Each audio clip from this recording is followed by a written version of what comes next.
നമസ്കാരം. ഇന്നത്തെ സായാഹ്ന വാർത്തകളുമായി ഷാജി കടക്കൽ. ഇന്ന് ജനുവരി 8 ബുധൻ 2025. വാർത്തകളിലേക്ക്. ലൈംഗികാധിക്ഷേപം നടത്തിയെന്ന നടി ഹണി റോസിന്റെ പരാതിയിൽ ബോബി ചെമ്മണ്ണൂരിനെ കസ്റ്റഡിയിലെടുത്തു. വയനാട്ടിലെ ഫാം ഹൗസിന് മുന്നിൽ വെച്ചാണ് ഇദ്ദേഹത്തെ കസ്റ്റഡിയിലെടുത്തത്. ഒടുവിൽ പോകാതിരിക്കാനായി പുലർച്ചെ 4 മണി മുതൽ പോലീസ് സംഘം ഇവിടെ കാത്തുനിൽക്കുകയായിരുന്നു. ഫാം ഹൗസിന് പുറത്തേക്ക് പോകാൻ ബോബി ചെമ്മണ്ണൂർ കാറുമെടുത്ത് വരുമ്പോൾ പോലീസ് വളഞ്ഞിട്ട് പിടികൂടുകയായിരുന്നു. എറണാകുളം സെൻട്രൽ പോലീസാണ് ബോബി ചെമ്മണ്ണൂരിനെതിരെ കേസ് രജിസ്റ്റർ ചെയ്തത്. സ്ത്രീകൾക്ക് നേരെ അശ്ലീല പരാമർശം നടത്തുക, അത്തരം പരാമർശങ്ങൾ സാമൂഹ്യ മാധ്യമങ്ങളിലൂടെ പ്രചരിപ്പിക്കുക എന്നീ കുറ്റകൃത്യങ്ങളാണ് ചുമത്തിയിരിക്കുന്നത്. ബോബി ചെമ്മണ്ണൂരിനെതിരെ നടപടിയെടുത്തതിൽ സന്തോഷമുണ്ടെന്നും ആശ്വാസമെന്നും നടി ഹണി റോസ്. നീതിക്കായാണ് തന്റെ പോരാട്ടമെന്നും അത് ഫലം കാണുമെന്ന് തന്നെയാണ് വിശ്വാസമെന്നും കേസിൽ ശക്തമായ നടപടി ഉണ്ടാകുമെന്നും മുഖ്യമന്ത്രി പിണറായി വിജയനും DGPയും ഉറപ്പ് നൽകിയിരുന്നുവെന്നും ഹണി റോസ് വ്യക്തമാക്കി. തന്റെ പ്രതികരണം കുറച്ചുകൂടി നേരത്തെ ആകണമായിരുന്നു എന്ന് തോന്നിയതായും ഹണി റോസ് പ്രതികരിച്ചു. ബോബി ചെമ്മണ്ണൂരിന്റെ പുറമെ ഹണി റോസിന്റെ പരാതിയിൽ രജിസ്റ്റർ ചെയ്ത സൈബർ അധിക്ഷേപ കേസിൽ ഫേസ്ബുക്കിൽ നിന്ന് കൊച്ചി പോലീസ് വിവരങ്ങൾ തേടി. ഈ പരാതിയിൽ മൊഴി നൽകിയ ഹണി റോസ് ഇൻസ്റ്റാഗ്രാം അടക്കം തനിക്കെതിരെ വന്ന അധിക്ഷേപ കമന്റുകളുടെ സ്ക്രീൻഷോട്ട് സഹിതം പോലീസിന് കൈമാറി. അശ്ലീല കമന്റിട്ട 20 പേരെ തിരിച്ചറിഞ്ഞതും നടപടി തുടരുമെന്നും കൊച്ചി സിറ്റി പോലീസ് കമ്മീഷണർ പ്രതികരിച്ചു. ബോബി ചെമ്മണ്ണൂരിനെതിരായ ലൈംഗികാധിക്ഷേപ പരാതിയിൽ ഹണി റോസിന് പിന്തുണയുമായി സാങ്കേതിക വിദഗ്ധരുടെ കൂട്ടായ്മയായ ഫെഫ്ക നടി തുടങ്ങിവച്ചിരിക്കുന്ന ധീരമായ പോരാട്ടത്തിന് പിന്തുണ അറിയിക്കുന്നതായും സൈബർ ലൈംഗികാതിക്രമങ്ങൾക്കെതിരെയുള്ള കൂട്ടായ പ്രതിരോധത്തിന്റെ നാന്ദിയാണ് ഇത് കാണുന്നതെന്നും ഫേസ്ബുക്ക് കുറിപ്പിലൂടെ ഫെഫ്ക വ്യക്തമാക്കി. ISRO നടത്തുന്ന സ്പേസ് ഡോക്കിംഗ് പരീക്ഷണം നാളെ. ഇസ്രോ 2024 ഡിസംബർ 30 വിക്ഷേപിച്ച സ്പൈഡക്സ് ദൗത്യത്തിലെ ചേസർ, ടാർഗറ്റ് എന്നീ ഉപഗ്രഹങ്ങൾ ബഹിരാകാശത്ത് വെച്ച് കൂട്ടിയോജിപ്പിക്കുകയാണ് ISROയുടെ ലക്ഷ്യം. ഇന്ത്യൻ സമയം വ്യാഴാഴ്ച രാവിലെ 8 മണിക്ക് സ്പൈഡക്സ് ഡോക്കിംഗ് പരീക്ഷണം ആരംഭിക്കും. ഇസ്രോയുടെ ഔദ്യോഗിക യൂട്യൂബ് ചാനൽ നാളെ രാവിലെ 8 മണി മുതൽ ബഹിരാകാശ സമയം ഡോക്കിംഗ് സമയം തത്സമയം കാണാം. ചന്ദ്രയാൻ 4 ആണ് ഭാവിയിലെ പ്രധാന ദൗത്യമെന്ന് ISROയുടെ നിയുക്ത ചെയർമാൻ ഡോക്ടർ V. നാരായണൻ ചുമതല ഏൽപ്പിച്ച പ്രധാനമന്ത്രിക്കും കേന്ദ്ര സർക്കാരിനും രാജ്യത്തിന് നന്ദി അറിയിക്കുന്നുവെന്നും അദ്ദേഹം പറഞ്ഞു. 2040 വരെയുള്ള കൃത്യമായ സ്പെയിൻ വിഷൻ ഇസ്രോയ്ക്കുണ്ട്. ISRO ഒരു വ്യക്തിയുടെ വിജയമല്ല, ഒരു ടീമിന്റെ വിജയമാണ് എന്ന് ചെയർമാൻ പദവിയിലെത്തിയ ശേഷം V. നാരായണൻ കൂട്ടിച്ചേർത്തു. 63ാമത് സംസ്ഥാന സ്കൂൾ കലോത്സവ സമാപന സമ്മേളനം ഇന്ന് വൈകിട്ട് 4 പ്രതിപക്ഷ നേതാവ് VD സതീശൻ ഉദ്ഘാടനം ചെയ്യും. സിനിമാ താരങ്ങളായ ടൊവിനോ തോമസും ആസിഫ് അലിയും മുഖ്യാതിഥികൾ ആകും. സ്വർണ്ണക്കപ്പിനായി ഇഞ്ചോടിഞ്ച് പോരാട്ടമാണ് നടക്കുന്ന സ്കൂളുകൾ. ആലത്തൂർ ഗുരുക്കുലം ഹയർ സെക്കൻഡറി സ്കൂൾ വ്യക്തമായ ലീഡോടെ 1ാം സ്ഥാനത്താണ്. കാസർഗോഡ് പെരിയ ഇരട്ടക്കൊലക്കേസിലെ മുൻ MLA KV കുഞ്ഞിരാമൻ അടക്കം 4 പ്രതികളുടെ ശിക്ഷ സ്റ്റേ ചെയ്തു. 5 വർഷത്തെ തടവിന് ശിക്ഷിക്കപ്പെട്ട പ്രതികളാണ് അപ്പീൽ നൽകിയത്. KV കുഞ്ഞിരാമൻ, K മണികണ്ഠൻ, രാഘവൻ വെളുത്തുള്ളി, KV ഭാസ്കരൻ എന്നിവരുടെ ശിക്ഷയാണ് സ്റ്റേ ചെയ്തത്. പെരിയ ഇരട്ടക്കൊലക്കേസിൽ ശിക്ഷ അനുഭവിക്കുന്ന പ്രതികളെ ജയിലിലെത്തി സന്ദർശിച്ച CPM നേതാക്കളായ PP ദിവ്യയും PK ശ്രീമതിയും. ഉദുമ മുൻ MLA KV കുഞ്ഞിരാമൻ ഉൾപ്പെടെ 4 പ്രതികളുടെ ശിക്ഷ ഹൈക്കോടതി സ്റ്റേ ചെയ്തതിന് പിന്നാലെയാണ് ഇരുവരും കണ്ണൂർ സെൻട്രൽ ജയിലിലെത്തി പ്രതികളെ സന്ദർശിച്ചത്. ശിക്ഷാവിധി ഹൈക്കോടതി മരവിപ്പിച്ചത് എല്ലാവരും പ്രതീക്ഷിച്ച കാര്യമാണെന്നും പ്രതികളെ കാണാനെത്തിയത് മനുഷ്യത്വപരമായ കാര്യമാണെന്നും ശ്രീമതി പറഞ്ഞു. വയനാട്ടിൽ ആത്മഹത്യ ചെയ്ത KPC ട്രഷറർ NM വിജയന്റെ കുടുംബത്തെ അനുനയിപ്പിച്ച് KPCC തിരുവഞ്ചൂർ രാധാകൃഷ്ണൻ നേതൃത്വമുള്ള സംഘം കുടുംബാംഗങ്ങളെ കണ്ടു. കുടുംബത്തിലെ എല്ലാ പ്രശ്നവും പരിഹരിക്കുമെന്നും തിരുവഞ്ചൂർ രാധാകൃഷ്ണൻ പറഞ്ഞു. പ്രയാസങ്ങളെല്ലാം മാറിയെന്ന് കൂടിക്കാഴ്ചയ്ക്ക് ശേഷം കുടുംബാംഗങ്ങളും പ്രതികരിച്ചു. മകരവിളക്കിനോടനുബന്ധിച്ച് ജനുവരി 15 വരെ ശബരിമലയിൽ സ്പോട്ട് ബുക്കിംഗുകളുടെ എണ്ണം ദിനംപ്രതി 5000-ആയി നിജപ്പെടുത്തി തിരക്ക് നിയന്ത്രിക്കാൻ വേണ്ടിയാണ് തീരുമാനം. ദർശനത്തിന് ശേഷം സന്നിധാനം തുടങ്ങുന്നതിനും ഭക്തർ വിലക്ക് ഏർപ്പെടുത്തിയിട്ടുണ്ട്. തിരക്ക് പരിഗണിച്ച് ജനുവരി 13 മുതൽ 15 വരെ എല്ലാത്തരം ടിപ്പർ ലോറികളുടെയും ഗതാഗതം പത്തനംതിട്ട ജില്ലയിൽ നിരോധിച്ചുവെന്ന് കളക്ടർ പ്രേംകൃഷ്ണൻ IAS വാർത്താക്കുറിപ്പിൽ അറിയിച്ചു. രാഷ്ട്രീയ നേതാവിന്റെ മകനായതുകൊണ്ട് രാഷ്ട്രീയത്തിൽ വരാൻ പാടില്ലെന്നത് ശരിയല്ലെന്ന് PJ ജോസഫിന്റെ മകൻ അബു ജോസഫ്. പുതുതായി ഏൽപ്പിച്ച ദൗത്യം ആത്മാർത്ഥയോടെ നിർവഹിക്കുമെന്നും തൊടുപുഴയിൽ സ്ഥാനാർത്ഥിയാകുമോ എന്നത് പാർട്ടി തീരുമാനിക്കുമെന്നും അദ്ദേഹം പറഞ്ഞു.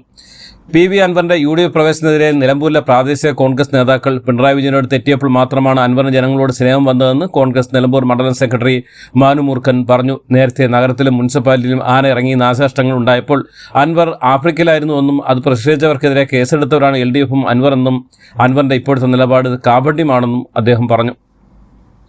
സുരേഷ് കുറുപ്പിനെയും സിന്ധു ജോയിയെയും CPM നേതൃത്വം ക്രൂരമായി വഞ്ചിക്കുകയുണ്ടായെന്ന് ചെറിയാൻ ഫിലിപ്പ്. സംഘടനാ രംഗത്തെ തുടർച്ചയായ അവഗണനയിൽ പ്രതിഷേധിച്ചാണ് സുരേഷ് കുറുപ്പ് CPM കോട്ടയം ജില്ലാ കമ്മിറ്റിയിൽ നിന്ന് സ്വയം ഒഴിവായെന്ന് ചെറിയാൻ ഫിലിപ്പ് ഫേസ്ബുക്ക് കുറിപ്പിൽ കുറ്റപ്പെടുത്തി. സമര പോരാളി എന്ന നിലയിൽ ഏറ്റവും അധികം ജയിൽവാസം അനുഭവിച്ച വനിതയാണ് സിന്ധു ജോയി എന്ന്. എന്നാൽ കോളേജ് അധ്യാപകയായിരുന്ന TNCമയ്ക്ക് ട്രിപ്പിൾ പ്രൊമോഷൻ ഒറ്റയടിക്ക് നൽകിയപ്പോൾ സിന്ധുവിന് DYFI ഭാരവാഹിത്വം പോലും നൽകിയില്ലെന്നും ചെറിയാൻ ഫിലിപ്പ് ഫേസ്ബുക്കിൽ കുറിച്ചു. കേരള, കർണാടക, തമിഴ്നാട് എന്നീ സംസ്ഥാനങ്ങളിൽ നിന്നുള്ള പ്രധാനപ്പെട്ട മാവോയിസ്റ്റ് നേതാക്കൾ കീഴടങ്ങുമെന്ന് റിപ്പോർട്ടുകൾ. വയനാട് സ്വദേശിയായ മാവോയിസ്റ്റ് ജിഷ അടക്കം 8 പേരാണ് ഇന്ന് കർണാടക ചിക്മംഗ്ലൂരിൽ കീഴടങ്ങുമെന്നാണ് വിവരം. ഇതേ തുടർന്ന് എന്തുകൊണ്ട് സായുധ പോരാട്ടം ഉപേക്ഷിച്ചുവെന്ന് പ്രസ്താവന നൽകും. കൊച്ചിയിലെ നൃത്തപരിപാടിയിൽ പങ്കെടുക്കാനെത്തിയ ഗാലറിയിൽ നിന്ന് വീണ് പരിക്കേറ്റ് ആശുപത്രിയിൽ കഴിയുന്ന ഉമാ തോമസ് എംഎൽഎയുടെ ആരോഗ്യനിലയിൽ പുരോഗതി. എംഎൽഎ സ്റ്റാഫ് അംഗങ്ങളോട് ഫോണിൽ വിളിച്ച് സംസാരിച്ച് ഫേസ്ബുക്കിലൂടെ അഡ്മിൻ അറിയിച്ചു. എല്ലാം കോർഡിനേറ്റ് ചെയ്യണമെന്നും എംഎൽഎ അറിയിച്ചതായി ഫേസ്ബുക്ക് പേജ് അഡ്മിൻ അറിയിച്ചു. സ്ത്രീയുടെ ശരീരഘടനയെക്കുറിച്ച് പുകഴ്ത്തി പറയുന്നത് സ്ത്രീത്വത്തെ അപമാനിക്കലാണെന്ന് ഹൈക്കോടതി. അനാവശ്യമായി ഇത്തരം വർണ്ണങ്ങൾ നടത്തുന്നതും അശ്ലീല സന്ദേശങ്ങൾ അയക്കുന്നതും ലൈംഗിക ചൂടയല്ലെന്ന് കരുതാനാവില്ലെന്നും ജസ്റ്റിസ് എ ബദറുദ്ദീൻ വ്യക്തമാക്കി. സഹപ്രവർത്തന പരാതിയിൽ തനിക്കെതിരെ ആലുവ പോലീസ് രജിസ്റ്റർ ചെയ്ത കേസ് റദ്ദാക്കണമെന്നാവശ്യപ്പെട്ട് KCB മുൻ ഉദ്യോഗസ്ഥൻ നൽകിയ ഹർജി തള്ളിയ ഉത്തരവിലൂടെയാണ് കോടതി ഇത്തരം നിലപാട് വ്യക്തമാക്കിയത്. യൂട്യൂബ് വഴി മോശമായ രീതിയിൽ ദൃശ്യങ്ങൾ പ്രചരിപ്പിച്ചുവെന്ന് കാണിച്ച് നടി മാല പാർവതി സൈബർ പോലീസിൽ പരാതി നൽകി. ഇതേ തുടർന്ന് തിരുവനന്തപുരം സൈബർ പോലീസ് കേസെടുത്തു. തൃശൂർ പാണഞ്ചേരി പഞ്ചായത്തിൽ അനധികൃതമായി പ്രവർത്തിക്കുന്ന സ്വകാര്യ മാലിന്യ സംസ്കരണ പ്ലാന്റിന്റെ പ്രതിഷേധവുമായി മാടക്കത്തറ നിവാസികൾ. മാലിന്യ കൂമ്പാരമായി പ്ലാന്റിലേക്ക് പോകുന്ന ലോറികളിൽ നിന്നുള്ള അസഹനീയ ദുർഗന്ധവും മാലിന്യ അവശിഷ്ടങ്ങളും കാരണം 1 വർഷത്തിലേറെയായി ദുരിതത്തിലാണെന്ന് പ്രദേശവാസികൾ പറയുന്നു. തിരൂർ പുതിയങ്ങാടി പള്ളിയിലെ യാഹൂ തങ്ങൾ നേർച്ചയ്ക്കിടെ ആന ഇടഞ്ഞ് തുമ്പിക്കയിൽ ചുഴറ്റിയെറിഞ്ഞ ആളുടെ നില ഗുരുതരമായി തുടരുന്നു. പാക്കത്ത് ശ്രീകുട്ടൻ എന്ന ആനയാണ് തിരൂർ സ്വദേശി കൃഷ്ണൻകുട്ടിയെ തുമ്പിക്കയിൽ ചുഴറ്റി എറിഞ്ഞത്. ഇയാളെ കോട്ടക്കലിലെ ആശുപത്രിയിലെ വെന്റിലേറ്ററിലേക്ക് പ്രവേശിപ്പിച്ചിരിക്കുകയാണ്. ഇന്ന് പുലർച്ചെ 12:30 സംഭവം നടന്നത്. തൃശൂർ അമിതവേഗത്തിലെത്തിയ KSRTC സ്വിഫ്റ്റ് ബസ് ഇടിച്ച് 4 വയസ്സുകാരിക്ക് ദാരുണാന്ത്യം. ഓട്ടുപാറയിൽ 4 വയസ്സുകാരി നൂറ ഫാത്തുമയാണ് മരിച്ചത്. ഫാത്തുമ സഞ്ചരിച്ചിരുന്ന ഓട്ടോയുടെ പിന്നിൽ ബസ് വന്നിടിക്കുകയായിരുന്നു. ഇടിയുടെ ആഘാതത്തിൽ ഫാത്തുമ ഓട്ടോയിൽ നിന്ന് റോഡിലേക്ക് തെറിച്ചു വീഴുകയായിരുന്നു. മുംബൈയിൽ ഒരു കുട്ടിക്ക് കൂടി HMV വൈറസ് ബാധ സ്ഥിരീകരിച്ചു. 6 മാസം പ്രായമുള്ള പെൺകുട്ടിയിലാണ് രോഗം സ്ഥിരീകരിച്ചത്. ചികിത്സയിലുണ്ടായിരുന്ന കുട്ടി ആശുപത്രി വിട്ടായ റിപ്പോർട്ടുകൾ. അതേസമയം HMV വൈറസ് ബാധിച്ച് കർണാടകയിലെ യലഹങ്കയിലെ ആശുപത്രിയിൽ ചികിത്സയിൽ കഴിയുന്ന 8 മാസം പ്രായമുള്ള ആൺകുഞ്ഞ് രോഗമുക്തമായി ആശുപത്രി വിട്ടു എന്ന് റിപ്പോർട്ടുകൾ.